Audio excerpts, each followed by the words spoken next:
guys, welcome back to the Stop Renting Podcast. Rodrigo Posada, Shoreline Realty.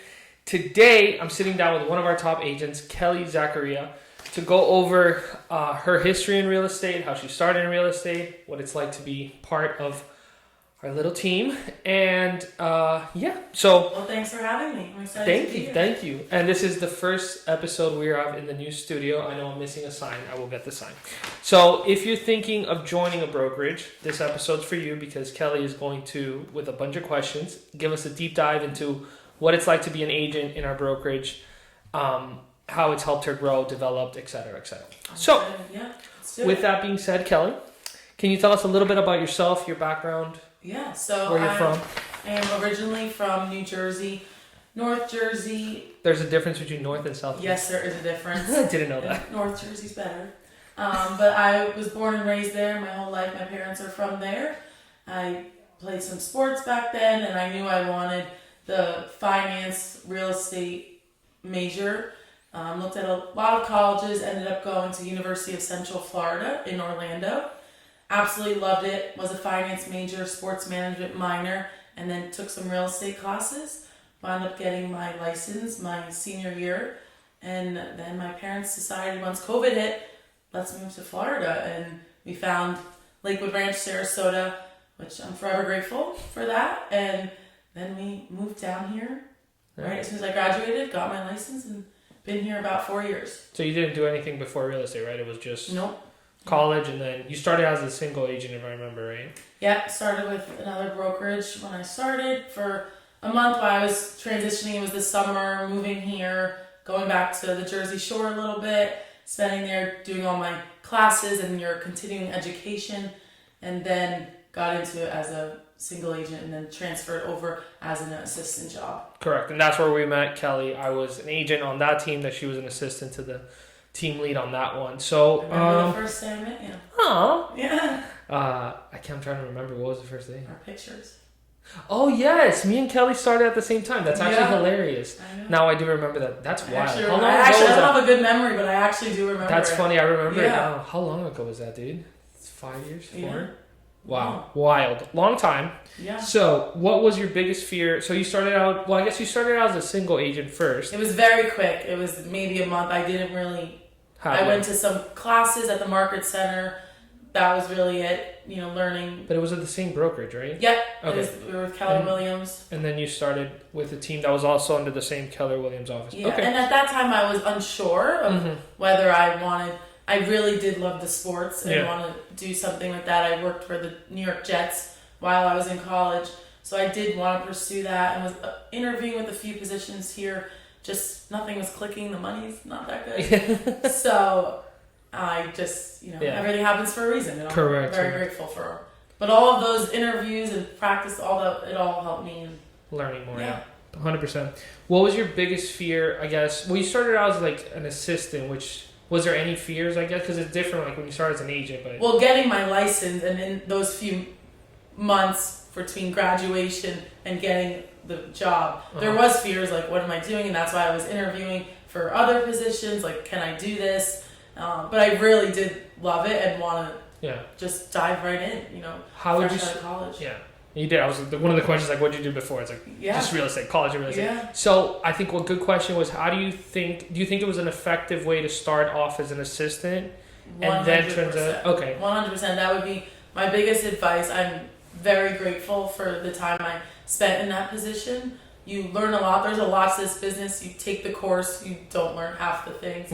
I always say experience teaches you more than the book and the class. Yeah. So definitely there's so much to learn. And so being able to be part of lots and lots of transactions and being with other agents and eventually training other agents, it definitely helped me a lot. And I'm grateful for that experience. Yeah. It was funny because I was talking to an agent that we might bring on yesterday, and she was with another Keller Williams like down south, and she's been 90 days. I'm like, cool. Like, have you gone on any showing? No.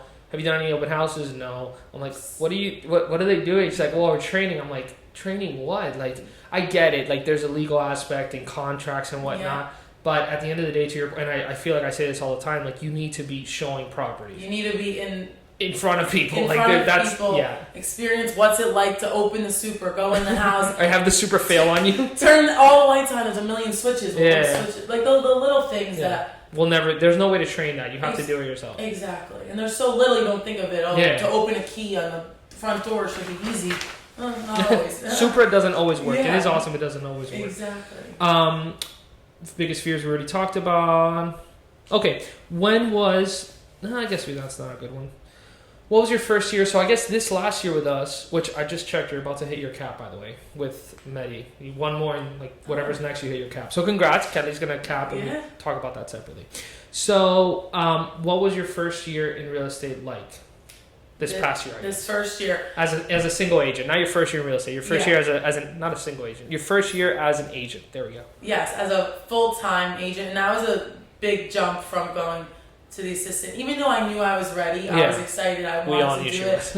Everyone sometimes just needs the push, and I'm grateful for that push because the fact that it's been a year, I know it's crazy, and I loved every second of it. I'm so grateful for it, and it's a lot of time management and grinding it out. How long were you an assistant? 2 years?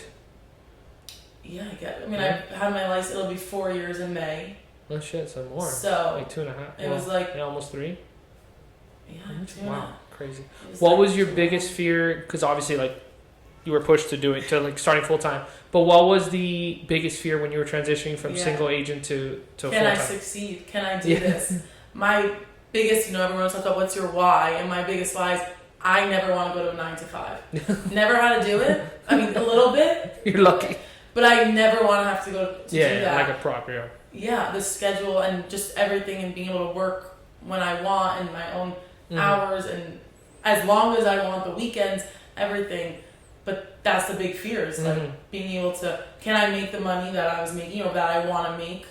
So yeah, that's a good way to put it. Yeah. What was the hardest part from transitioning? Because I think like the transition, because obviously like I think, and I agree with you, a lot of people should probably start as an assistant or at the very least on a team. So if you do that, especially if you start as an assistant, you're going to transfer as a full-time agent. Yeah. What was the scariest part of that, or like the scariest hardest part for me is that other than like can I do it? Yeah, was working a database with the woman I was being her assistant. Well, when I came out, I didn't have anywhere to start really. I have my little sphere and that's about it.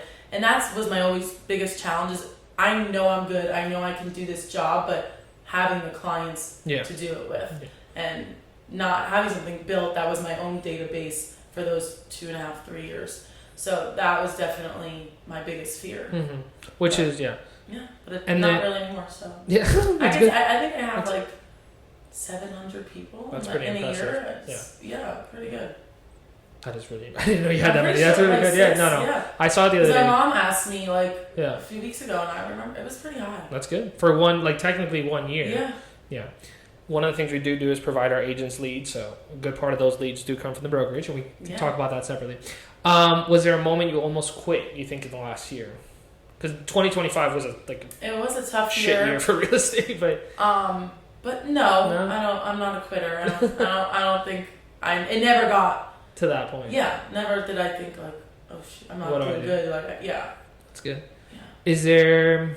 I guess we talked about as a point when things finally started clicking, but I think it's just stacking the leads and getting up and running. Yeah, I think it's the best way to put that. Yeah, once the more leads come and you start to build your pipeline, that's the biggest thing is setting. Who are those now clients? Who are those 60 days, 90 days, a year out, and constantly nurturing them. You have to really be good at the follow up. Yeah, follow up is key. Yeah, they'll slide through the cracks. Yeah, you can. It just literally a month or two without following up with somebody, and somebody else can jump in and you lost it, no matter how long you've been in contact. Yeah, I think that's like the biggest thing. Yeah. How would you say? So obviously, one of the things we hear all the time that people that either don't want to join a team or don't want somebody else to pay for the leads and then split the commission. How do you think it would have gone if you would have done like the single agent thing?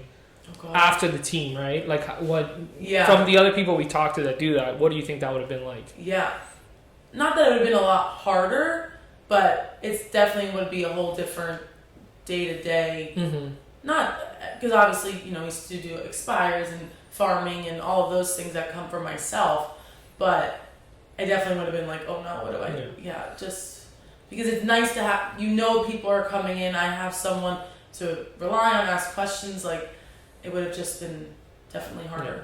Do you think do you think most people, and I guess we've talked about it already, but do you think most people should probably start with a team? That would be my biggest advice, especially if you're like young or even just brand new to the area. Because that was the other thing. I'm from New Jersey. I didn't know anybody here. So that's what makes it harder. All of my sphere is in New Jersey. So that's the goal. I could try to get everybody to move down here. But I feel like everybody from Jersey is going to end up in Florida at some point here in the near future. And New York. But I definitely think joining a team, because you need the mentorship, you need the help.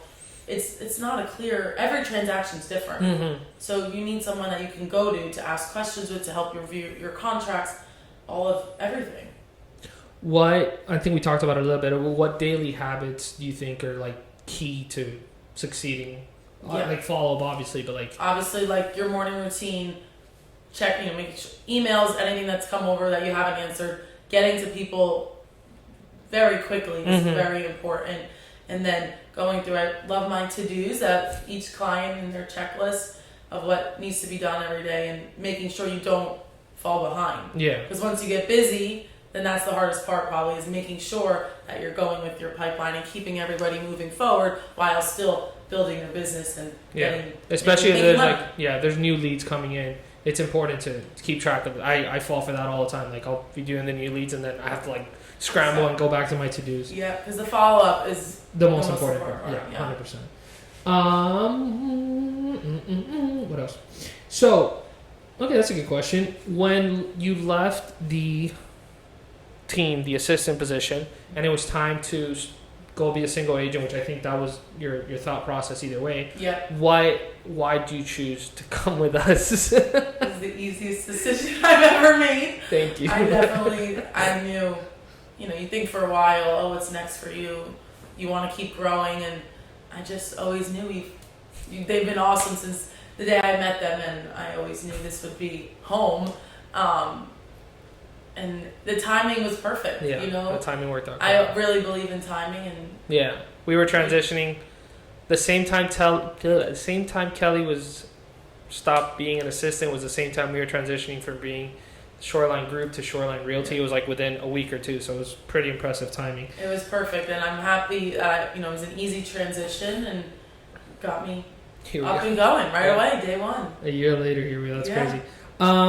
From what do you think, in your opinion, is like something that makes us stand out? Like a reason that you're like, with like if a recruiter from another brokerage is like, hey, blah blah blah blah blah, what would you be politely? What would be like if they actually pressed you? Like, what would you be like? What's the reasoning? Well, I mean, at the previous brokerages, you really never even knew who the broker was. And especially as a single agent, you don't have many people you can turn to and call. That's why being on a team is so important, and that's why having Rodrigo is amazing. I always answer my phone. Always answers if there's ever a problem, and you're doing this alone, and you have to realize you don't have to be alone. It's not a thing where you need to be alone, and I don't think it's an effective way to do it alone either. I think it's pretty like unproductive to do it alone. There's so many personalities in this world, and people that you interact with that. If sometimes I don't have it, like, okay, maybe you can help, or a second opinion is always just good on a situation. Like, am I going crazy? Yeah. Oh, okay. Okay, good. Kelly's had a few. I think we've all had. No, and it's not only like, obviously, like the lead, you could obviously hand it off to somebody else on the team, and that sometimes it gets to that point. But I think like even if you're still working the lead yourself, to be able to be like, hey, this is the situation I'm in with the lead, or this is where the conversation, and just to have like a second pair of eyes or a second person to give opinion on it, whether it's me or one of the other agents. I think it can help shift your mindset for that client pretty easily. What would you credit? What part of being like Shoreline do you think is helped you the most in terms of growing your business, between like the leads, mentorship? Definitely my success, and it's those two things: the leads, mentorship. I also like the social media aspect. I was a little bit shy, and it definitely has helped break me out of my shell and just go for it. Yeah. I had a meeting the other day with like another agent who's still at the old Keller when she was a single agent, and I asked her, I'm like, what do you think we're doing like productively? And because obviously we strive to do social media, and we think it's very important because it is for the future of real estate. But she's like, the content days, like where like Nicole and some of our agents will go out to like different places throughout our city and just film content. And in my mind, I'm like, oh, that's like that's nothing crazy. But the agent's like, no, the fact that you guys do that is amazing, because like nobody does that. And some of the bigger corporate or bigger, they don't do that. Exactly. Yeah. Which to me was like, oh, that's like a cool thing we do. But she's like, no, that's amazing that you guys do that, because it gets people out of the shells. Because it's hard for like a single person, like, oh, I'm gonna go drive to downtown Sarasota by myself today. Who's supposed to record you? Or ideas, and then just like, hey, do it this way, or how do I look? So she said that to me. I was like, oh, that's awesome. I love doing it now, and every time. The goal is just to get more and more comfortable with it. And it takes time, including with podcasting. This thing takes a lot of practice. What systems or supports have made the biggest difference? I love Boomtown. Yeah. That we use. Boomtown is great. It makes me feel very organized. I try to never fall back on anything and always keep up. And I mean, your calendar is your number one best friend. For sure. If it's not on your calendar. If it doesn't exist. It doesn't exist. No. Nicole, my wife, like, we have a birthday party, and I swear to God, like a kid's birthday party, and she's like, you're going because it's in your calendar. I'm like, yep, I know. But because even she knows, like, if it's not on my calendar, whatever it is, it does not, it just not. Forgets. Yeah, I look at it like 10 times a day. Like, it's as soon as I wake up. Like, it's literally like wake Before up. I go to bed. So what's the next day?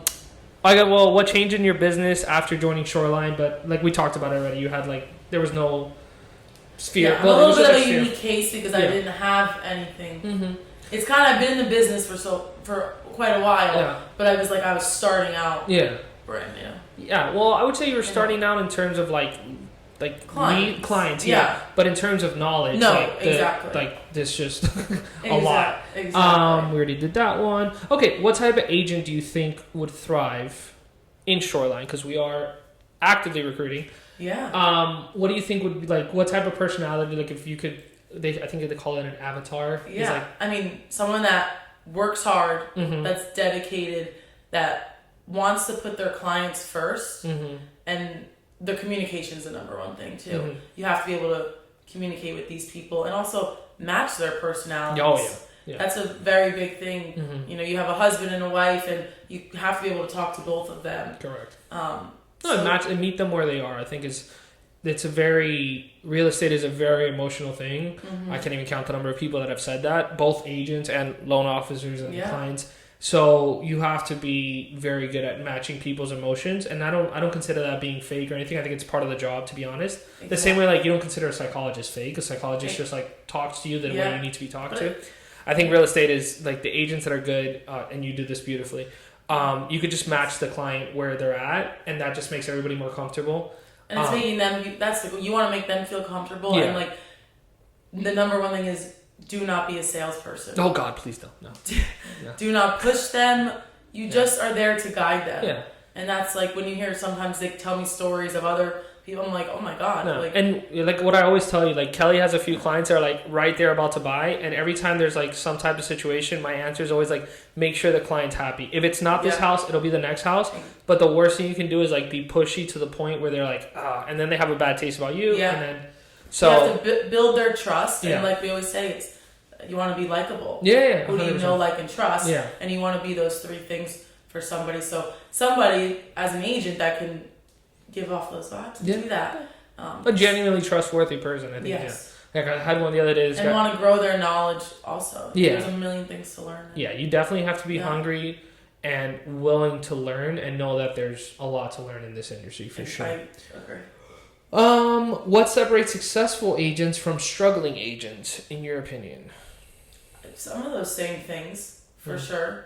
But you have to work hard. Like, it's not just going to come to you. Yeah.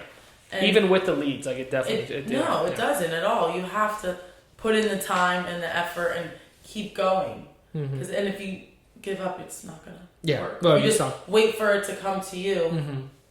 Which I think a lot of people have that idea. It's like, I'll just start, and then like my friends and family will refer all the business, and then I'll be rich. And it's like, no. Yeah. I wish, but no, it doesn't work that way. What advice would you give a brand new agent? So say somebody like just graduated college, they got their license, they're either here local in Sarasota, or they just moved here.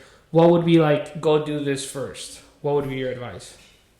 Well, one advice is not the best advice, like, not number one, but what comes to me also is get your 45, it's probably not something that people think right away to be their first advice, but get your 45 hours done right away.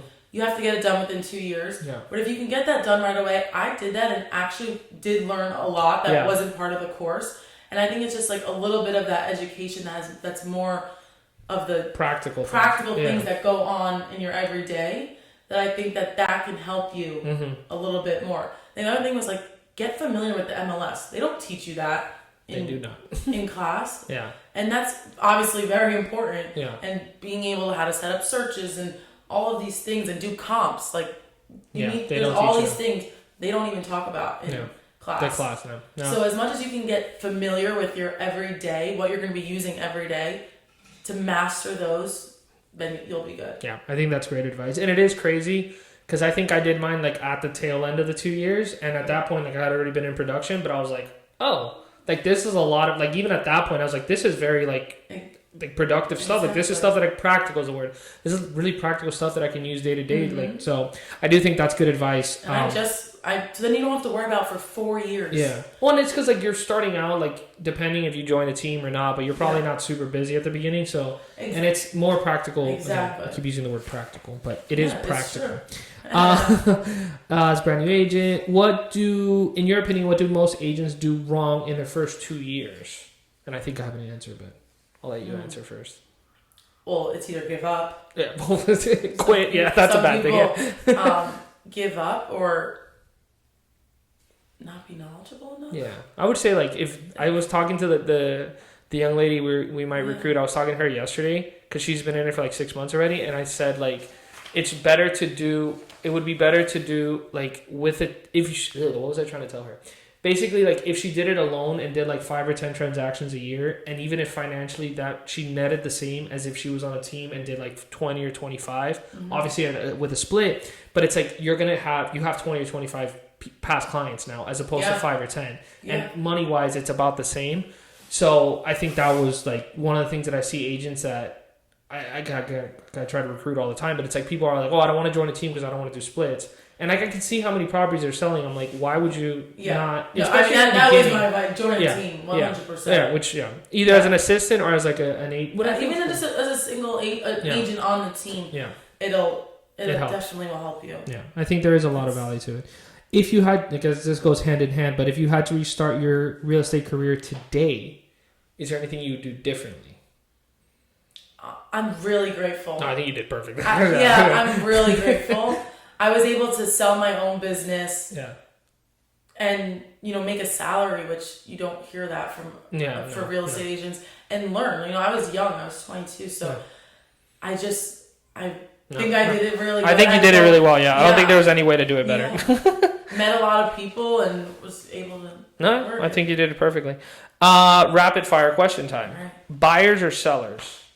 I like buyers. I know it's probably not the best answer, but I like buyers. Just you're getting to help them do with the transition. Like a lot of people are moving here and relocating or second homes, and I don't know. I think for the most part it is, and it's very different. I think like again, it wasn't the girl yesterday, but another, and he's like, "Well, can I just start with listings?" I was like, "You can, but it's probably not." And it's just like a fresh, get used to and I was like, and there's so much to learn that it's better to learn. And my honest opinion is, if you've been a good buyer's agent, that's just going to make you that much better of a listing agent because you understand how the buyer's agents think. Whereas if you just go straight gun ho as a listing agent from the start and you haven't done like volume, like a couple hundred at least, or maybe 100 on the buy side, you're not as effective as a listing agent, regardless of anything else. Again, know the answer to this one, but still, open houses or social media? Social media. I was gonna more engagement. No. You can reach more people. You can reach more people more effectively. Cold calls or online leads? Online leads. I think cold calling. I think it's both. I think it is both, Well, the way I look at it is like, I think the leads, because there's a split, and I was talking to Mackenzie about this, it's almost like the leads are like your base salary, and because they're going to be coming in. You're going to, not all of them, they're not perfect, but they're going to be coming in. You're going to close some of them, and that's like your base, right? And then anything you want to do, social media, farming, the cold calling expires, whatever, is all like not profit, but just like extra on top of it. Yeah, So she said that, and I was like, wow, I never even thought about it that way, but it's a great way to think about it. Biggest mistake earlier in your career? We keep asking, but there's no mistake. Kelly did it almost perfectly. One thing you think every agent should do daily? Your follow-ups. Yeah, just call people. Reach out to people.